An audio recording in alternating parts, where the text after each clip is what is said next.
Okay, this question is for Mr. 105. The question is, I'm torn between a head coach that's going to be more responsibility, and then an assistant coach that's unpaid and it's going to be more laid back. Immediately when I read this question, the quote that came to mind was, "Hard choices, easy life. Easy choices, hard life."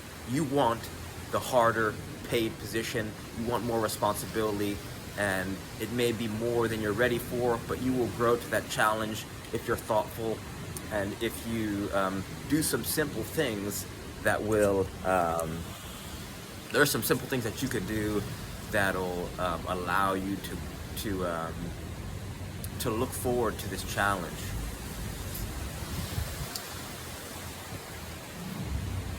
So that's the way to go forward, right? Take more responsibility, get paid for your time, but it's not necessarily about being paid for the time. It's about, well, being paid is important, but the responsibility is worth more than the money, and the growth opportunity, right? If you're just a help, you won't grow as much as if all the weight is on your shoulders for getting this team off the ground. You want to do the little things that are going to add up to big things when you're growing this team. I'm going to assume that you're going to take the harder position, so let's go from there. The head coaching position. The hardest thing might be cutting players, and I don't even think that's hard, because the only players that you'd want to cut, assuming that you hold tryouts, are kids who don't either respect each other, themselves, or you, right? So if they're just by if you do hold tryouts, if there's people who are unattentive or who don't respect your time, their time, everyone's time, they gotta go. Because if the group is there to just improve and train and have fun, and they're not taking that seriously, or they're goofing off, then they gotta go. Besides that, to hold a high level soccer training session, even if you've never done before, can be super. It can be effortless. It could be effortless, and the way that you do it is right. The first 10 minutes is a warm up. The next 15 is possession. Then you do finishing on goal, right from the top of the key, from the top of the 18, maybe a little bit back from the top of the 18. Everyone's got a ball, and you're, going at the goal as fast as you can, hard low driven balls into the side netting, Slotsville. And then maybe 5 minutes after, you could do volleys, have the players facing you, you're facing the goal, they line it up, they hand you their ball, you throw the ball over their head, they run, and one touch volley out of the air. If you've got multiple goalkeepers, they're rotating. They're rotating whenever they feel like.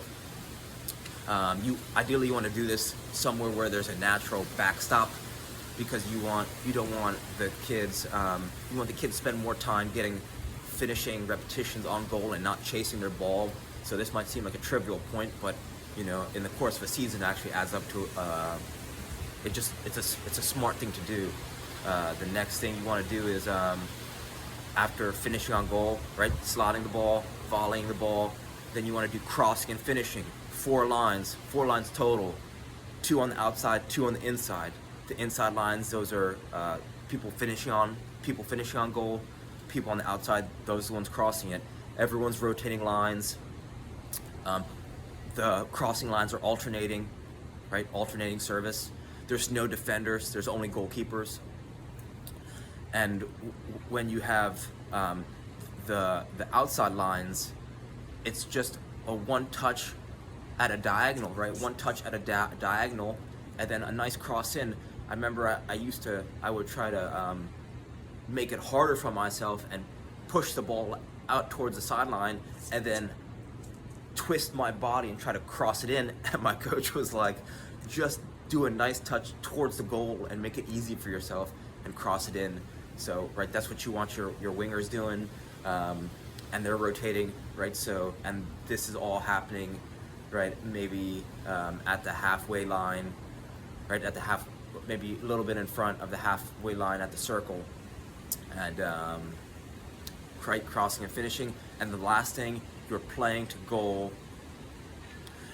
You bring the goals in close, right? So, I mean, not laughably close enough where that if there's a change of possession or right, so that your teams have to go from attacking to defending very quickly, right? So you're transitioning. It mimics real gameplay, going from attacking to defending to attacking.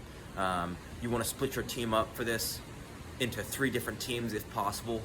The reason you do that it's because it raises competition of the teams, and the team that's sitting out is going to be bumper players on the outside, right? And they have one touch. And the reason why you want them on the outside with one touch is that if you give them one touch and have them involved in the game, it keeps them focused, and they, assuming they love soccer and want to get back on the field, they're going to want to, they're going to be focused. And if they lose the ball for the team that's playing with them, they're going to be reprimanded, right? They're going to be yelled at by the team that they lose the ball for. So you want to keep them honest, right? Make sure they only have one touch on the outside.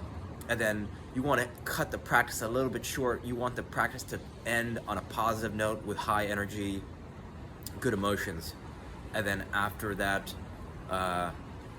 right, after 3 teams playing to 2 big goals, you could do a cool down, walking backwards the whole length of soccer field, and then walking backwards all the way back. That's Ben Patrick's for reversing out of knee pain, ROKP, which is a good cool down. Right, so the format, one more time, is possession, either 3-team possession or 2-team possession or 2-team possession, playing through gates to score points, right? Best team to 5, best team to whatever.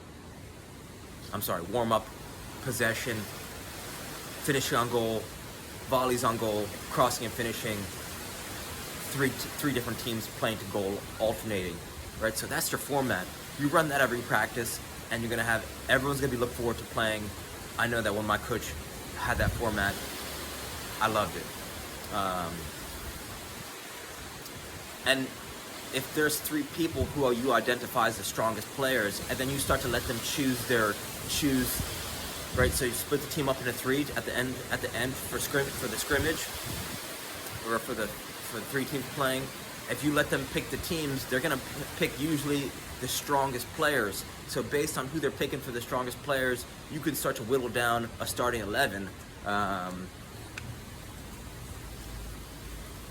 And it's almost because it's almost like the starting lineup gets determined organically, right? Because right, kids are smart. They know who the best players are. There's like a natural hierarchy of the players' skills and strengths. So they'll just through their picks, and then you could see the picks through practices. You can just determine who the strongest players are and just put them on the field for the starting 11.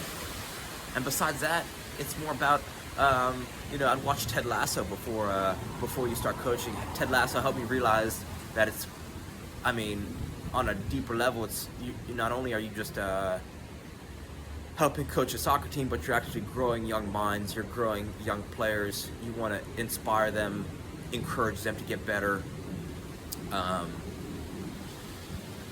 and you always want them to do the right thing in every sense of that phrase. So I hope that helps, and reach out with any more questions. Thanks for your time. All right.